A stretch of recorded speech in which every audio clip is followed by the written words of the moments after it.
Hello everyone, this is me again, Sharon. Welcome back to my channel. In today's video, I'll be showing you how to make this purse using the Basic Tunisian Stitch in rounds. I hope you watch and stay until the end of this video.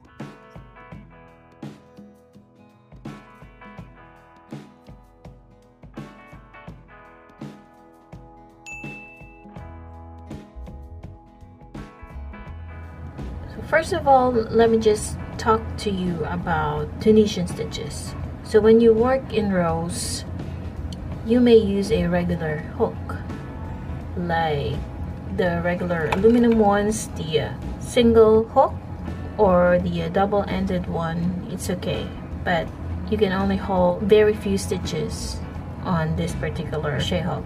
Or if you're going to work many stitches in a row, you will need longer one. I bought this one.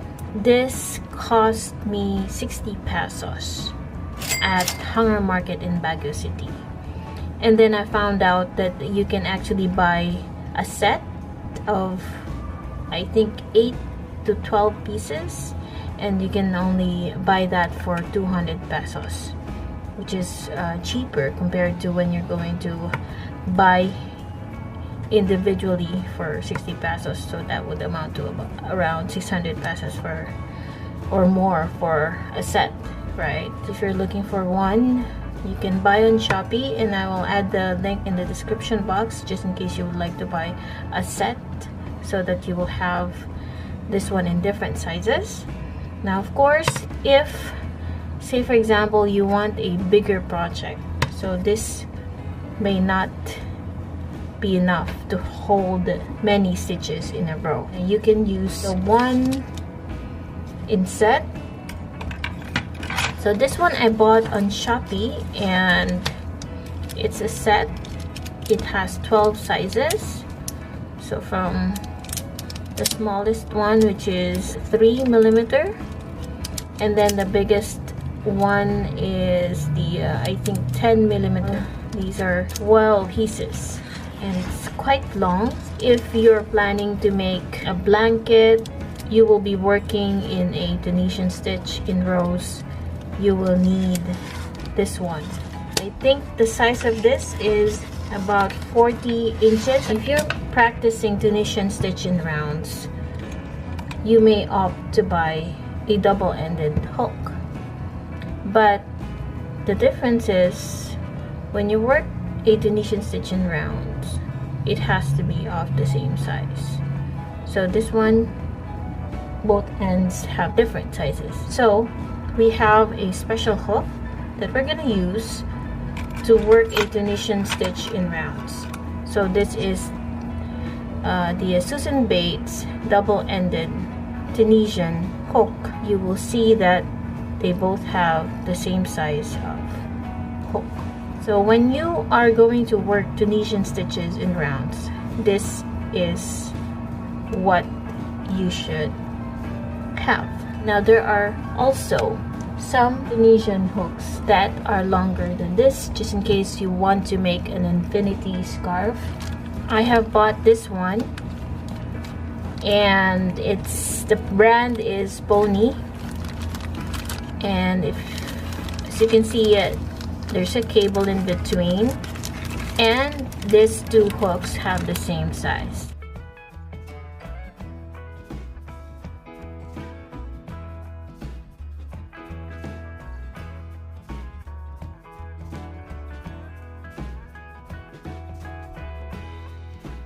So when I made this one, I have used the Love Knots brand, one in multicolored and the other one in royal blue solid colors. On this next project I'm going to show you how to make, I will use Love Knots brand in different colors.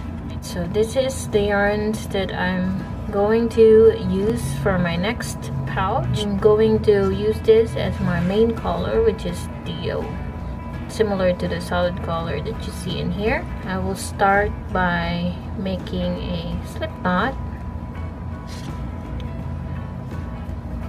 and then I am going to chain 60 because this time we're going to make a purse. So I'm going to chain 60 and make sure that the chains are loops, so it's easier to work stitches later. Now once you have 60 chains, then that's the length that I want. So when you divide it by 2, so half of it will be the size of the purse that I am making. So we slip stitched into the very first chain to make a big ring. So this will be the length of the purse that we're about to make.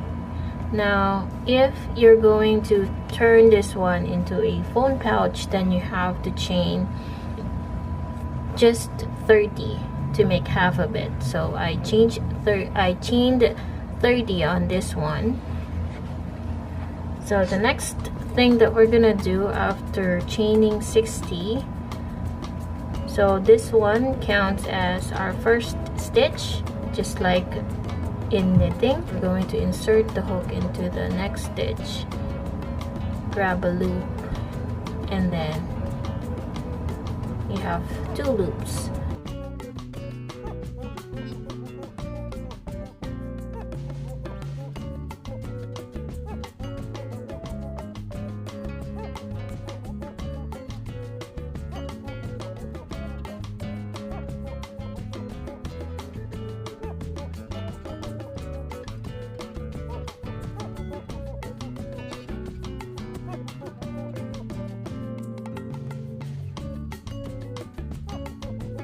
Once you have a few stitches and after making the forward pass, we're now going to do the return pass.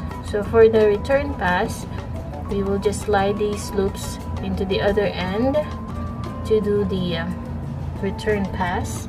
And of course we will need a yarn. We will make a slip knot,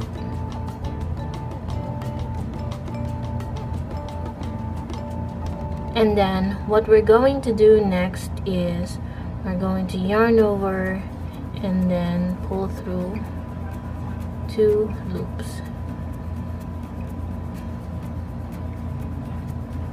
There.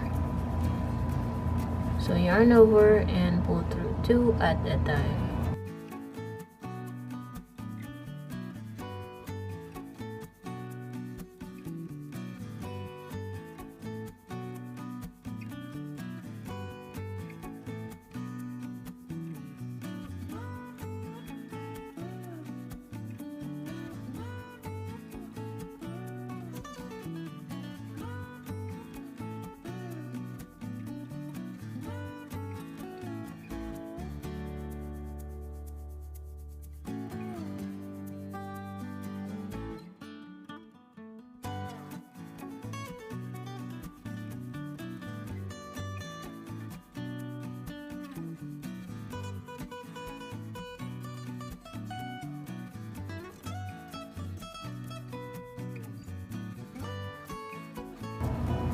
And we're now going to do the forward pass again on the other side until we get to the last stitch. So what we're gonna do is we're going to keep working the forward pass on this side and the return pass on the other side. So that's why we are using the double-ended crochet hook when working a Tunisian stitch in rounds.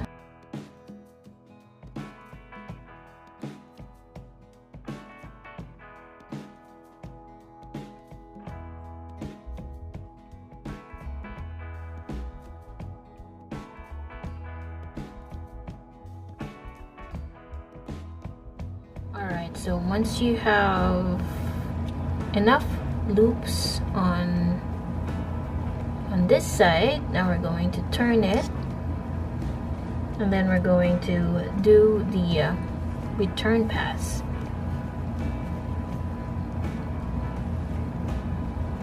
So we're going to yarn over and pull through 2 loops.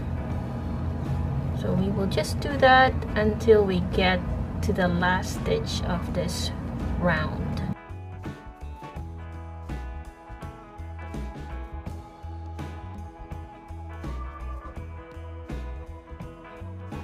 Alright, so as you can see, I only have 2 of this left, and I'm going to turn again to the other end of this hook, and we will do the forward pass again. This is just super easy compared to when you're crocheting in rounds, because it's manageable. So I only have 4 stitches left for the forward pass, and then you will see there this counts as our first stitch. For actually, this is the end of the stitch for this round. So what we're gonna do is we will just be continuing working in round. So meaning we will insert the hook in here, and then we're going to make our first loop or first forward pass for this second round. So that's what we're going to do. This is just super easy because we're not going to be slip stitching. You can add a stitch marker to mark where you did your first stitch of this round, but for me, I don't really need to, because later on I will show you how it's gonna look after you keep working a few more rounds. So just keep doing the forward pass, insert the hook into this vertical bar, grab a loop, and there you go. So just keep doing, adding stitches as much as you can on this side. It doesn't matter, as long as you can have all those stitches on this side, it's okay. And then after that, you can just turn your hook again and then do the return pass. So that is what we will keep on doing until we get to the height that we want in making the purse. That is just super easy, isn't it? That's what you will be doing until you get the height that you want.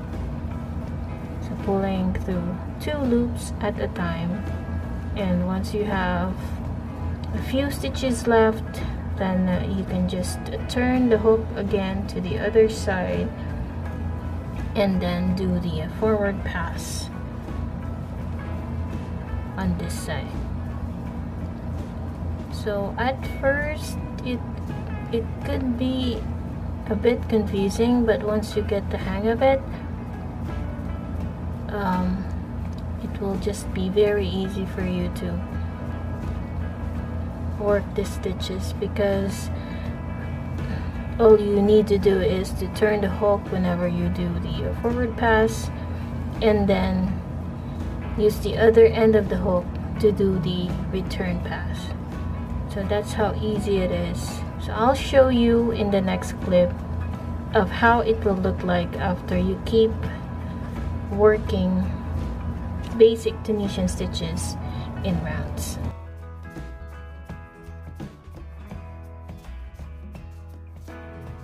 Alright, so this is what it looks like after you keep working in a few more rounds. And I did about 1, 2, 3, 4, 5, 6, 7, 8, 9, 10, 11, 12, 13, 14.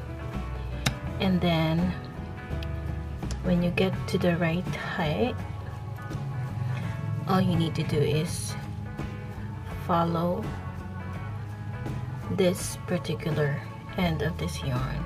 This is where we will top or finish the final round.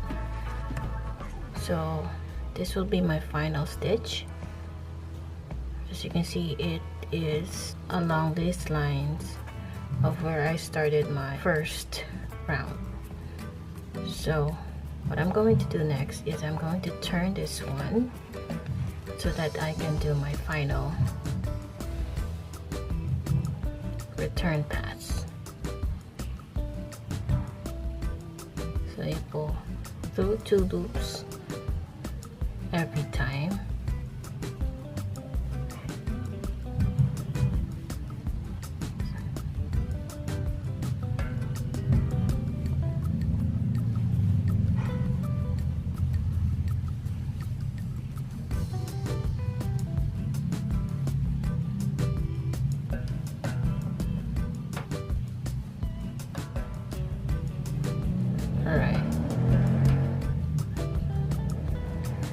And then I'm going to chain 1 and then cut off this yarn.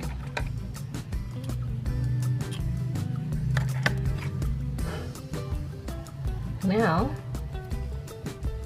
what I'm going to do next is I will be working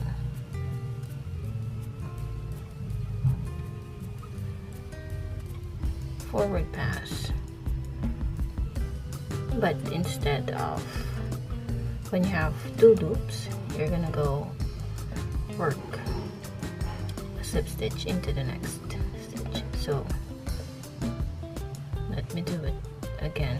So when you have 1 loop there, insert the hook into the next vertical bar and then yarn over and go through 2 loops.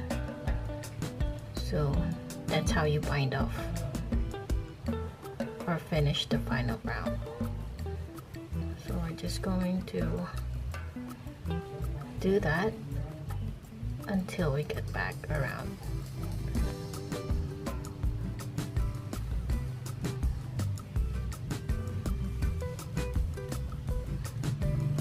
So if you're having a hard time using this double-ended because you're just binding off, you can use the smaller hook with 5mm as well.